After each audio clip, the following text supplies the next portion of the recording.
Please don't be alarmed, fellas. I know I'm not in my usual setup. I just had to drop off a couple dead bodies here. That's why the back seats are down. But that's not important. Anyway, there are two things in this world that get my dick in a twist. Number one is when the local Tim Hortons doesn't have the donut that my fat ass wants. And number two is Snapchat thirst traps. And the more I get these Snapchat stories recommended to me, the more I question my sexuality. But seriously, I can't be the only one that thinks these Snapchat stories are just a little bit weird. I mean, sure, there are adults on Snapchat, but the site for the most part is mostly geared towards teens and kids. And it's not one of those cases where the influencer doesn't know what they're doing, because you can see the analytics. You know who your audience is on those type of sites. But still, to have the whole mentality to flop your dick or tits out to your 13-year-old audience, it kind of reminds me of the early 2010 YouTube days, to be honest. I don't know if any of you were alive back then, which is kind of fucking crazy to think about, but there was this one YouTuber who was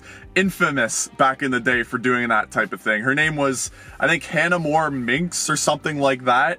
And you know what she used to do is she would put the camera like way up here, and she would wear this really low cut shirt, and it would just be like straight, half the screen would be tits the entire time, which, anyway, I'm getting off topic here, sorry. This one specific Snapchat guy that I keep seeing, his name is Eric Struck, and I mentioned him earlier. He goes way out of his way to throw those thirst traps out there, man. Every single time I see this guy post, his full nuts or dick are just flopping out there. I'm surprised I haven't seen an ass at this point. And I'm not really sure what kind of incel or egomaniac you have to be to constantly seek validation from a young audience from thirst traps, but it's fucking weird, man. And I did my due diligence. I just wanted to make sure this guy didn't have a 24-inch dick and he couldn't do anything about it, and I was just relentlessly calling him out for his shit. But here's a picture of him wearing his pants normally, like a normal human being. And then here's a picture of him with his cock way out, just doing a thirst trap in the exact same pants. Yeah, I've got the picture on my computer here, and holy fuck, do your eyes get violated, man. Jesus Christ. Another really common thing that happens on Snapchat is a get ready with me thirst trap. Now, you might be thinking, how could this possibly not be wholesome, where a guy or girl sits down and eats breakfast with their audience or something like that? No, it's a reverse striptease, if you will.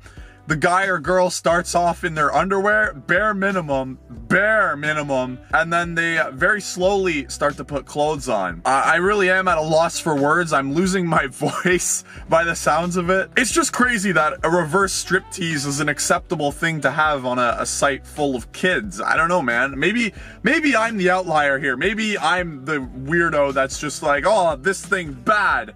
But I don't know, it just feels strange. And it's unfortunate because this way of posting won't ever stop, because the way Snapchat is structured, the thumbnail of each story is the very last picture that's on their story. So what people will do is they'll post these thirst traps on the end of their story, and in order for people to actually see that picture and pull it up, they'll see a mini version of it in their Snapchat stories, and then in order for them to actually see it blown up on their phone, they gotta click through their entire Snapchat story, gotta go through all the ads and everything like that. And obviously, it's a huge moneymaker for both the content creator and Snapchat. So I don't see a world where they would change it. In the same world that YouTube won't ban Sniper Wolf, she's making them a shit ton of money, why would they change something like that? But I gotta say, this is probably the first time in social media history that there's more guy thirst traps on a site than there are girl ones. That just blew my mind, to be honest. The amount of cocks I've seen on Snapchat, whew. But thirst traps aside, Snapchat kind of reminds me of like a toned down TikTok, if you will. In the way it feels like everybody is just trying to get as many clicks or views as possible. Nobody's really authentic. Like if you go on a Snapchat homepage, all you're gonna see is just bait. There's 3 types of bait. I wrote them down here. We got number 1, thirst traps. Number 2, those disgusting pimple popper pictures. God, I fucking hate those things. And number 3, which is my personal favorite, the cheating bait. So a guy or girl will post a picture of them crying.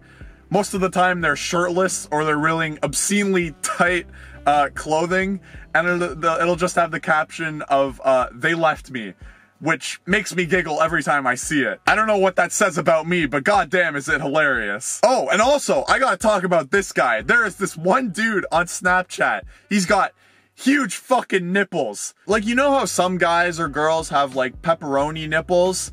This dude's got a whole ass pizza nipple, man. And I always see him shirtless on Snapchat. The dude uses his nipples as bait. It's fucking hilarious. And I don't know why his stories keep getting recommended to me. I've never clicked on one in my entire life, but still, his nipples just pull up on my Snapchat recommended stories, just harassing my eyeballs. I don't know what they want at this point. Snapchat is a very weird place. It's kind of like a place in between dimensions, if you get what I mean. And I don't see them really changing anything they're doing anytime soon. I mean, I guess, as weird as they are, I guess the thirst traps aren't horrendously bad. I only saw this and thought about it recently, so I decided to talk about it. Open my great big mouth, and you know, my little ducky friend here, he wanted to say hello too. So anyway, hope you guys have a fantastic night. Thanks for 200 subs. That shit's fucking crazy.